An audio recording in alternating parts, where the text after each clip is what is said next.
Assalamu alaikum students, I am your teacher Mahwish. I am your Urdu and Islamiyat teacher. How are you students? Hope you are all doing good students. Last हम लोगों ने सूरह हुस्ना chapter पढ़ा था, उसकी book reading, उसका answer question और book work हमारा कंप्लीट हो चुका है। अब जो नेक्स्ट है अब हम देखते हैं हमने आज कौन सा लेसन पढ़ना है। ठीक है, आए हम अपने लेसन की तरफ चलते हैं। स्टूडेंट्स आज हम लोग हज़रत अबू बकर सदीक जो है ये हम लोग चैप्टर पढ़ेंगे। सूरह हुस्ना जो है वो हमारा कंप्लीट हो चुका है। ठीक है, हम अपनी रीडिंग की तरफ आते हैं। जैसे कि आप लोगों को नज़र आ रहे हैं हज़रत अबू बकर सदीक चैप्टर है। हज़रत अबू बकर सदीक मुसलमानों के पहले खलीफा थे, उन्होंने सबसे पहले इस्लाम कबूल किया था। आप रसूल पाक सल्लल्लाहु अलैहि वसल्लम के इंतहाई करीबी साथी थे और आपका नाम अब्दुल्ला बिन अबी कहाफ़ा था। आप बचपन में ऊँट के बच्चों बकर के साथ खेलते थे, इसलिए आपका नाम जो है वो हज़रत अबू बकर सदीक रखा गया। पूरे अरब में आपको सदीक के लक़ब से पुकारा जाता था। जब रसूल पाक सल्लल्लाहु अलैहि वसल्लम पर वही नाजिल हुई थी तो आपने सबसे पहले इस्लाम कबूल किया था और वही के ज़रिए हज़रत पाक सल्लल्लाहु अलैहि वसल्लम को हुक्म हुआ था कि आप मक्का से मदीना की तरफ हिजरत कर जाएं। तो हज़रत मोहम्मद सल्लल्लाहु अलैहि वसल्लम ने अपनी बहुत ज़्यादा तादाद को मदीना की तरफ मदीना की तरफ रवाना कर दिया, भेज दिया उनको, क्योंकि मक्का के लोग जो थे वो आपके जानी दुश्मन बन गए थे। जब आपने इस्लाम की तबलीग की थी अपनी वही के ज़रिए, वो आपको कत्ल करने के जो है वो मंसूबे बना रहे थे। तो इसी तरह फिर जो है आप अब हज़रत अबू बकर सदीक के साथ जो है वो एक सफ़र पर रवाना हो गए और आपने मदीना पहुंचकर वहाँ पर 3 दिन और 3 रात गारे सौर में जो है वो रहे, यानी कि क़याम किया, वहाँ रहे। और इसलिए हज़रत अबू बकर सदीक को यार गार कहा जाता है, यानी कि गार में रहने वाला दोस्त। अच्छा, और इस चैप्टर में बताया गया है कि गार सौर में जब आप पहुँचे थे तो वहाँ हज़रत अबू बकर सदीक जो है वो दाखिल होने से पहले उन्होंने अच्छी तरह तस्दीक की थी कि कोई ऐसी चीज़ तो नहीं जो आप सल्लल्लाहु अलैहि वसल्लम को कोई नुकसान पहुंचा दे। तो जब आप गार के अंदर दाखिल हुए तो हुज़ूर पाक सल्लल्लाहु अलैहि वसल्लम इस कदर थके हुए थे कि वो आपके घुटने पर सर रख कर सो गए थे।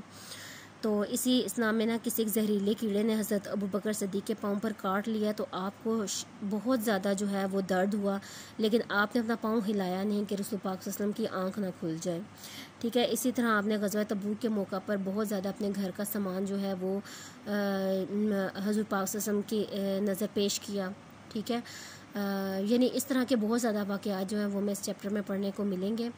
आए हम अब अपनी बुक रीडिंग की तरफ चलते हैं। इंतहाई इंटरेस्टिंग चैप्टर है।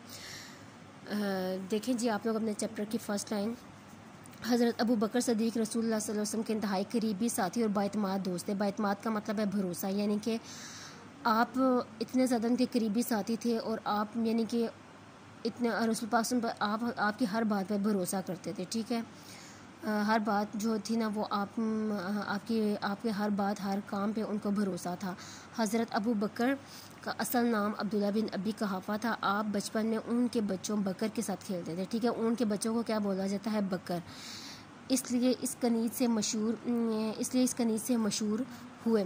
कनीत का मतलब होता है जो माँ बाप बेटा बेटी के ताल्लुक़ से बोला जाए। ठीक है, जब रसूल पाक पर पहली वही नाजिल हुई तो मर्दों में सबसे पहले हज़रत अबू बकर सदीक ने इसकी तायद की और इस्लाम कबूल किया। और इस्लाम से पहले भी आप एक नहायत दयानतदार मुखलिस इंसान के तौर पर जाने जाते थे। मुखलिस का मतलब होता है संजीदा, और पूरे अरब में आपकी बेइंतहा इज़्ज़त थी। आपकी सच्चाई मुखलिसी के सबब हज़ूर पाक ने आपको सदीक का लक़ब अता किया, जिसका मतलब है सच्चा और मुखलिस। ठीक है, यानी कि आप इतने सच्चे थे, सच्चाई थी आप में, इतने मुखलिस थे हर किसी के साथ कि रसूल पाक ने आपको सच्चा और मुखलिस जो है उसका लक़ब दिया था। जब अल्लाह सुब्हानहू व तआला की तरफ से हज़ूर पाक पर वही के ज़रिए ये हुक्म नाजिल हुआ कि मुसलमान मक्का से मदीना की तरफ हिजरत कर जाएं तो हुज़ूर सल्लल्लाहु अलैहि वसल्लम ने मुसलमानों की कसीर तादाद को मदीना की तरफ रवाना कर दिया। आप पर जब वही नाजिल हुई थी ना तो आपको वही में हुक्म हुआ था कि आप मक्का से मदीना की तरफ हिजरत कर जाएं, यानी कि मक्का को छोड़ दें। तो आपने कसीर का मतलब होता है ज़्यादा तादाद को मदीना की तरफ भेज दिया। कुरैश मक्का आपकी जान के दुश्मन थे और आप सल्लल्लाहु अलैहि वसल्लम को कत्ल करने का मंसूबा बनाए बैठे थे। वो इसलिए आपकी जान के दुश्मन थे, कत्ल करना चाहते थे कि आप इस्लाम की तबलीग क्यों कर रहे हैं। वो समझते थे कि पता नहीं आप यहाँ पर हुकूमत करना चाहते हैं। इस वजह से ना वो बहुत ज़्यादा मंसूबे बना रहे थे कि किसी तरह रसूल पाक को नाउज़ बिल्ला कत्ल किया जाए। लिहाजा आप सब उनसे छुप कर मदीना की तरफ रवाना हुए और 3 दिन और 3 रात गारे सौर में पनाह ले रखी, यानी कि 3 दिन और 3 रात गारे सौर में पनाह ली। इस सफ़र में हज़रत अबू बकर सदीक आप उनके हमरा थे, यानी कि साथ थे। जब हज़रत पाक सल्लल्लाहु अलैहि वसल्लम गारे सौर में पनाह लेने के लिए गए थे ना, वहाँ पर हज़रत अबू बकर सिद्दीक़ आपके साथ ही इसी वाक़े की निस्बत से हज़रत अबू बकर सिद्दीक़ को यार गार भी कहा जाता है, यानी कि गार में साथ रहने वाला दोस्त। अच्छा, गारे सौर में हज़ूर सल्लल्लाहु अलैहि वसल्लम के दाखिल होने से पहले हज़रत अबू बकर दाखिल हुए और तसल्ली की कि गार महफूज है। गार के अंदर दाखिल होकर हज़रत पाक सल्लल्लाहु अलैहि वसल्लम को थकावट की वजह से नींद आ गई।